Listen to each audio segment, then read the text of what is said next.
ലത്തീഫ് എന്ത് കാര്യത്തിനും ഇവിടെ വരുന്നതാണ്. റഹീമിന്റെ ചേട്ടനാണ് ലത്തീഫ്, നമ്മുടെ ചേട്ടനാണ്. ഇവിടെ എന്ത് കാര്യത്തിൽ റഹീമാണ് മുൻപന്തിയിൽ വരുന്നത്. അത് കഴിഞ്ഞ് ഞാൻ എത്തുമായിരുന്നു 2 വർഷം മുമ്പ് വരെ. അത് കഴിഞ്ഞ് എന്നെ അവൻ വിളിക്കും, അല്ലെങ്കിൽ എവള് വിളിക്കും. എന്ത് കാര്യത്തിന് എന്നെ വിളിക്കും. സായിദ എന്ന് പറഞ്ഞത് പേരെനിക്കറിയില്ല, ഇവര് പറഞ്ഞാണ് അറിയുന്നത്. സായിദ അറിഞ്ഞു ഇല്ലല്ലോ, ഒന്നും പറഞ്ഞില്ല, പ്രതികരിച്ചില്ല. ഇല്ലല്ലോ, ഒന്നും പറഞ്ഞില്ല. അസ്സലാമു അലൈക്കും വറഹ്മത്തുള്ളാഹി വബറകാതുഹു. ഏവർക്കും എൻ്റെ വ്ളോഗിലേക്ക് ഹൃദ്യമായ സ്വാഗതം. ആദ്യമായി വീഡിയോ കാണുന്നവർ തുടർന്നും വീഡിയോ ലഭിക്കാൻ സബ്സ്ക്രൈബ് ചെയ്ത് ബെൽബട്ടൺ അമർത്തുക. വീഡിയോ ഇഷ്ടമായാൽ ലൈക്കും ഷെയറും കമൻറ്റും ചെയ്യുക. അപ്പോൾ ഞാൻ ഇന്ന് പറയുന്നത്, നിങ്ങളൊക്കെ അങ്ങേയറ്റം എന്താ പറയുക, അത്ഭുതത്തോടെയും അഥവാ വളരെ വേദനയോടെ നോക്കിക്കാണുന്ന ഒരു വൈറലായിട്ടുള്ള ഒരു കൂട്ടക്കൊല. ആ കൂട്ടക്കൊലയുടെ ആ നടുക്കത്തിൽ നിന്ന് കേരളം മുക്തമായിട്ടില്ല. ആലോചിച്ച് നോക്കൂ. തുടർന്നു വരുന്ന കൂട്ടക്കൊലകളുടെ കഥകൾ കേട്ടാണ് എന്നും കേരളം നെട്ടി ഉണരുന്നത് തന്നെ. അപ്പോഴാണ് ഇപ്പോൾ കൂട്ടക്കൊല.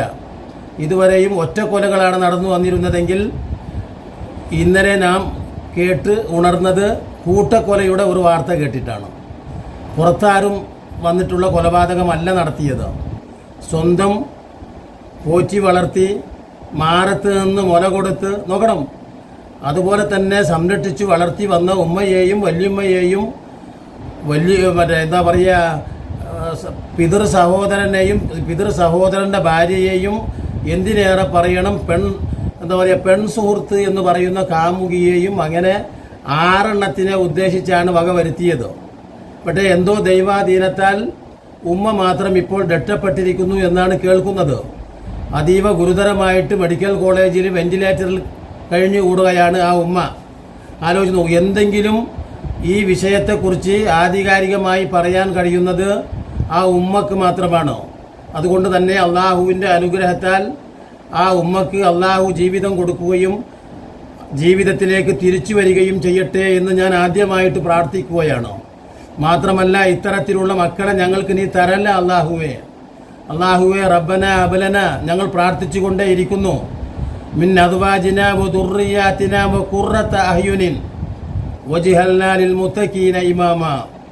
നമ്മൾ എപ്പോഴും പ്രാർത്ഥിച്ചുകൊണ്ടിരിക്കുകയാണ് അള്ളാഹുവിനോട്, ഞങ്ങൾക്ക് നീ കണ്ണ് കുളിർമയാകുന്ന മക്കളെ തരണം എന്ന് പറഞ്ഞാൽ എന്താ? കണ്ണ് കുളിർമയാകുന്ന മക്കളെ വെറുതെ അങ്ങോട്ട് തരുമൊന്നുമില്ല. അള്ളാഹു ഖലീലുല്ലാഹി ഇബ്രാഹിം നബി, അദ്ദേഹം തൻ്റെ റബ്ബിനോട് പ്രാർത്ഥിച്ചു. അങ്ങനെ 2 പ്രവാചകന്മാരായ മക്കളെ കണ്ണു കുളിർമയാക്കിയിട്ടാണ് അള്ളാഹു കൊടുത്തത്. അപ്പോൾ ആലോചിച്ച് നോക്കണം, പ്രാർത്ഥനയ്ക്ക് ഉത്തരം കിട്ടും. സതുദ്ദേശപരമായി ആത്മാർത്ഥമായിട്ട് തൻ്റെ സൃഷ്ടാവിനോട് മനം നൊന്തുകൊണ്ട് പ്രാർത്ഥിച്ചാൽ ആ സർവശക്തൻ ഉത്തരം ചെയ്യുന്നതാണ്. അതാണ് ഈ കാണുന്നത്. അപ്പോൾ ഇവിടെ നമ്മൾ എപ്പോഴും പ്രാർത്ഥിക്കേണ്ടത് എനിക്ക് മക്കളെ തരൂ എന്നല്ല. നമ്മളുടെ ലോകത്ത് വൈദാ ബുഷീറ അഹദുഹും ബിൽ ഉൻസ, പെൺകുട്ടികളെക്കുറിച്ച് അവരോട് സന്തോഷ വാർത്ത അറിയിക്കപ്പെട്ടാൽ അവരുടെ മുഖം ഇരുണ്ടു പോവുകയും കോപം കൊണ്ട് ജ്വലിക്കുകയും ചെയ്യും. അതായിരുന്നു ജാഹിലിയ അറബികൾ. അതുകൊണ്ട് തന്നെ പെൺകുട്ടികളെക്കുറിച്ച് അള്ളാഹു പറയുന്നുണ്ട്, വൈദൽ മൗഊദത്തു സുഇലത്ത് ബി അയ്യി ദംബിം കുത്തിലത്ത്, എന്തൊരു കുറ്റത്തിനാണ് ഈ നിരപരാധികളായ പെൺകുട്ടികൾ കുഴിച്ചു മൂടപ്പെട്ടത് എന്ന് അള്ളാഹു നാളെ പരലോകത്ത് ആ കൊല ചെയ്യപ്പെട്ട ആ കൊലപാതകികളോട് അള്ളാഹു ചോദിക്കുക തന്നെ ചെയ്യും എന്ന് പറഞ്ഞതുപോലെ ഇവിടെ ഈ സ്വന്തം മാതാപിതാക്കളെയും സഹോദരങ്ങളെയും എന്ന് വേണ്ട ഇന്നത് എന്നൊന്നുമില്ല അവർക്ക്. ഇപ്പോൾ വളരെ മൃഗത്തേക്കാൾ തരം താഴ്ന്നു, അഥവാ വന്യമൃഗം പോലും അവർക്ക് വിശപ്പുള്ളപ്പോൾ മാത്രമേ അവരുടെ ഇരയെ അവർ വേട്ടയാടി പിടിക്കുകയുള്ളൂ. നമ്മളൊക്കെ സ്കൂളിൽ പഠിച്ചിട്ടുള്ള ഒരു കഥയുണ്ട്. 2 ആളുകൾ നടന്നു പോയിക്കൊണ്ടിരിക്കുമ്പോൾ ഒരു കരടി വരുന്നുണ്ട്. ആ കരടിയിൽ നിന്ന് രക്ഷപ്പെടാൻ ഒരാൾ എന്തു ചെയ്തു? ഒരു മരത്തിലേക്ക് കയറി രക്ഷപ്പെട്ടു. മറ്റാളെന്താ ചെയ്തത്? അയാൾ ശ്വാസം അടക്കി പിടിച്ചു. എന്തിനു വേണ്ടിയാണ് അങ്ങനെ പിടിച്ചത്? താൻ ജീവൻ പോയിരിക്കുന്നു, അഥവാ ശവമാണ്. ആലോചിച്ച് നോക്കണം, മൃതശരീരമാണ്, അഥവാ ശവത്തെ വീണ്ടും വികൃതമാക്കി തിന്നുന്ന സ്വഭാവം വന്യജീവികൾക്കില്ല. അവക്ക് മര്യാദയുണ്ട്, മാന്യതയുണ്ട്. അതുകൊണ്ടാണ് അള്ളാഹു വിശുദ്ധ ഖുർആനിൽ ഉലായിക കൽ അൻഹാമി ബൽഹും വദൽ, വഹുലായിക ഹുമുൽ ഗാഫിലൂൻ. എന്തൊരു അധപ്പതിച്ച സമൂഹമത്രേ! മൃഗങ്ങളെക്കാളും എത്ര താഴെയാണ് ഈ മനുഷ്യൻ്റെ സ്റ്റേജ് ഉള്ളത്. ആലോചിച്ച് നോക്കൂ നിങ്ങൾ, എവിടെയാണ് ഇത് സംഭവിക്കുന്നത്? അതാണ് നമ്മൾ നോക്കേണ്ടത്. ഇതിൽ മാത്രമല്ല, ഇതിൽ ഏറ്റവും എടുത്തു പറയേണ്ടത് ഇവൻ വ്യത്യസ്തമായിട്ടുള്ള അഭിപ്രായങ്ങൾ മാറ്റി മാറ്റി പറയുന്നുണ്ട്, വാക്കുകൾ മാറി മാറി ഉപയോഗിക്കുന്നുണ്ട്. ഇവന് നല്ല ബുദ്ധിയുണ്ട്, ഇവന് ലഹരിക്ക് വിധേയമാണെന്നും മനോരോഗമായി മാറിയിരിക്കുന്നു എന്നുമൊക്കെ കെട്ടുകഥകൾ ഉണ്ടാക്കി BA ആളൂരിനെ പോലെയുള്ള വിദഗ്ധന്മാരായ വക്കീലന്മാർ ഇനി ഇവന് വേണ്ടി ഓടിയെത്തും. എന്താ കാരണം? ഇവനെ എങ്ങനെയെങ്കിലും വിജയിപ്പിച്ചെടുത്താൽ ഈ അവകാശികളുടെ സമ്പത്ത് മുഴുവനും ഇവനുള്ളതാണല്ലോ.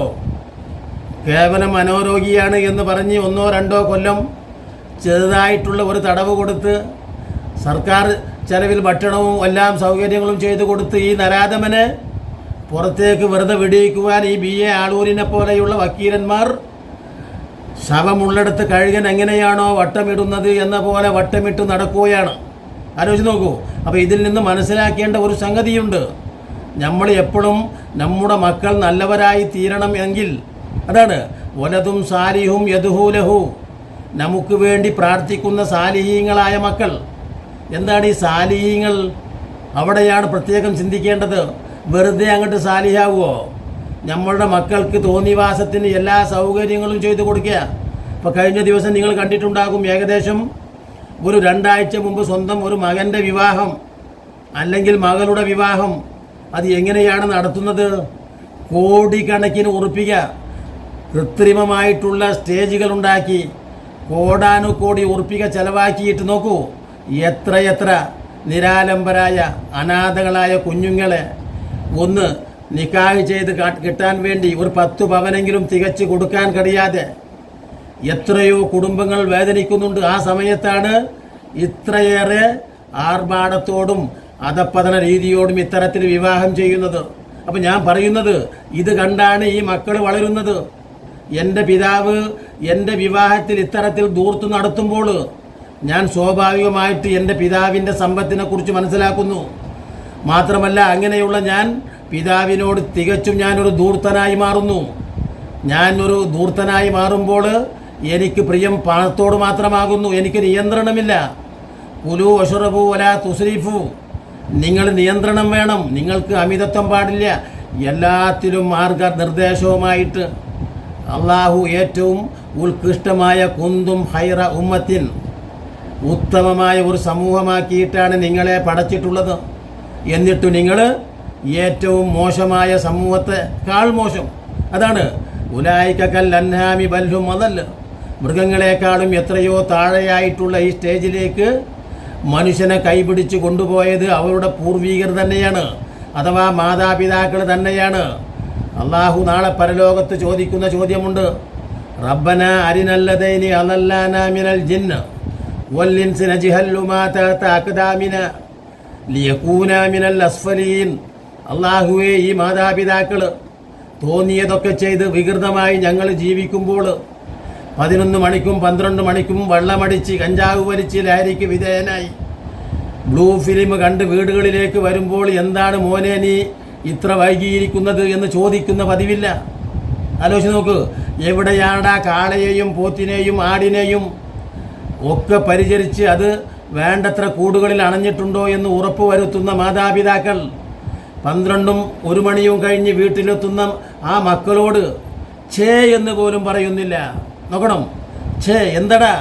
പക്ഷേ ആ പറയാത്ത മക്കളിതാ തിരിച്ച് ആ മാതാപിതാക്കൾക്ക് ഭയമുണ്ടാക്കി പേടിപ്പിക്കുന്നു, കൊലപ്പെടുത്തുന്നു. അവർ അള്ളാഹുവിൻ്റെ റസൂൽ പറയുന്ന ഒരു വാക്കുണ്ട്, ഖിയാമത്തോടടുത്ത കാലത്ത് മക്കൾ ഉണ്ടായിപ്പോയതിൽ ഖേദിക്കുന്ന മാതാപിതാക്കൾ. നമ്മൾ പണ്ടൊക്കെ കേട്ടിട്ടുള്ളത് എന്താണ്? ആ കുട്ടികളില്ലാത്തതിലാണ് നമ്മൾക്ക് ഖേദവും സങ്കടവും ഉണ്ടാവുക. പക്ഷേ ഇന്ന് കുട്ടികൾ ഉണ്ടായിരിക്കുന്നു എന്നതിലാണ് നമ്മൾക്ക് സങ്കടമുള്ളത്.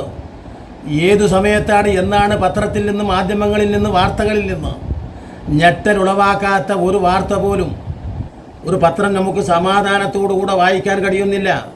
ഒരു ന്യൂസ് നമുക്ക് സമാധാനത്തോടുകൂടെ വായിക്കാൻ കഴിയുന്നില്ല, കേൾക്കാൻ കഴിയുന്നില്ല.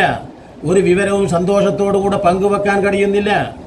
നമുക്ക് എന്താ കാരണം? നമ്മുടെ സാമൂഹ്യ ജീവിതം, നമ്മുടെ കുടുംബ ജീവിതം, അതോടൊപ്പം തന്നെ നമ്മുടെ എന്താ പറയുക പൊതുജീവിതം എല്ലായിടത്തും തിന്മകളാണ്. ആ തിന്മകൾ അരങ്ങേറിക്കൊണ്ടിരിക്കുമ്പോൾ ഈ മക്കളെ നന്മ പറഞ്ഞു കൊടുത്തില്ല, അതാണ് നേർവഴിക്ക് നടത്തിയില്ല, തോന്നിയതുപോലെയൊക്കെ ചെയ്തു. അപ്പോൾ എന്തു സംഭവിച്ചു? മൃഗത്തെപ്പോലെ എങ്ങനെയാണ് വികാരം തീർക്കേണ്ടത് ആലോചിച്ച് നോക്കൂ. കുറച്ച് ദൂരെയുണ്ട് ഈ പെണ്ണിൻ്റെ വീട്. ഫർസാന എന്ന് പറയുന്ന പെൺകുട്ടി, ഞാൻ പറയുന്നത് കുറ്റപ്പെടുത്തുകയല്ല, ആ ഫർസാന എന്ന് പേരായ പെൺകുട്ടിക്ക് എങ്ങനെയാണ് യഥാർത്ഥത്തിൽ ഈ എന്താ പറയുക അഫാൻ്റെ വീട്ടിലെത്താൻ എങ്ങനെ കഴിഞ്ഞു? ആലോചിച്ച് നോക്കൂ നിങ്ങൾ. അഫാൻ ഈ പെൺകുട്ടി ഇവനുമായിട്ട് ഇത്രയും മോശപ്പെട്ട ഒരു തമ്മാടിയായ നരാധമനുമായിട്ട് കൂട്ടുകൂടുമ്പോൾ യഥാർത്ഥത്തിൽ അവളുടെ ഉമ്മ പറഞ്ഞു കൊടുക്കണ്ടേ? ആലോചിച്ച് നോക്കണം നിങ്ങൾ. അല്ലെങ്കിൽ ഉപ്പ പറഞ്ഞു കൊടുക്കണ്ടേ? അല്ലെങ്കിൽ വേണ്ടപ്പെട്ട ആരെങ്കിലും പറഞ്ഞു കൊടുക്കണ്ടേ? മകളെ, നീ ഇങ്ങനെ ചെയ്യരുത്, അസമയത്ത് പോലും നീ ഇറങ്ങിപ്പോവരുത്, നീ ഒരു കുടുംബത്തിൽ ഒതുങ്ങി ജീവിക്കണം എന്ന് പറഞ്ഞാൽ അത് പറയാൻ പറ്റില്ലല്ലോ. അപ്പോൾ ജബ്ബാറിനെ പോലെയും ജാമിദയെ പോലെയും ആരിഫിനെ പോലെയുമുള്ള ആളുകൾ സ്ത്രീ സ്വാതന്ത്ര്യത്തിന് വേണ്ടി മുറവിളി കൂട്ടും. തോന്നുമ്പോഴൊക്കെ അവൾക്ക് പുറത്തു പോകാനുള്ള സ്വാതന്ത്ര്യമുണ്ട്, സൗകര്യമുണ്ട്. ആലോചിച്ച് നോക്കി, ഇതായിരുന്നു ലോകത്ത് ഏറ്റവും വലിയ വിനാശം എന്ന് പറയുന്നത്. ഒന്ന് ആലോചിച്ച് നോക്കണം. അതുകൊണ്ട് തന്നെയാണ് ഈ ദുരന്തത്തിന് നാം പാത്രമാകുന്നത്. ഇപ്പോൾ കൈകടിച്ച് ഖേദിച്ചിട്ട് കാര്യമില്ല. മക്കളെ വളർത്തുമ്പോൾ വളരെ മാന്യമായിട്ട് വളർത്തിക്കൊണ്ടുവരണം. നന്മകളുടെ പാഠങ്ങളെ പറഞ്ഞു കൊടുക്കണം. വളരെ വളരെ ഹിക്മത്തോടുകൂടെ നന്മകൾ പറഞ്ഞു കൊടുക്കണം. അല്ലാതെ തോന്നിയതുപോലെയുള്ള നന്മകളല്ല പറഞ്ഞു കൊടുക്കേണ്ടത്. എങ്ങനെയാണ് ഹിക്മത്ത് എന്ന് പറയുന്നത്? സ്നേഹവും കൊടുക്കണം, ശാസനയും കൊടുക്കണം, സംരക്ഷണവും കൊടുക്കണം. ഏതെങ്കിലും ഒന്ന് മാത്രം കൊടുത്തിട്ട് കാര്യമില്ല. അപ്പോൾ മകൻ വഷളാവും, അല്ലെങ്കിൽ മോശക്കാരനാവും. ഇതെല്ലാം കൊടുക്കണം. സ്നേഹം കൊടുക്കണം, സുരക്ഷിതത്വം കൊടുക്കണം, സംവിധാനം കൊടുക്കണം, വിദ്യാഭ്യാസം കൊടുക്കണം, മതവും കൊടുക്കണം, ഭൗതികവും കൊടുക്കണം. ആലോചിച്ച് നോക്കണം. അങ്ങനെ വന്നാൽ മാത്രമേ ഈ കുഞ്ഞുങ്ങൾ നമുക്ക് രണ്ട് ലോകത്തും ഉപയോഗപ്പെടുകയുള്ളൂ എന്ന് പറഞ്ഞുകൊണ്ട് ഇനിയും നല്ല നല്ല വീഡിയോകളുമായി നിങ്ങളെ കണ്ടുമുട്ടുന്നത് വരെ നിങ്ങൾക്ക് നന്ദി.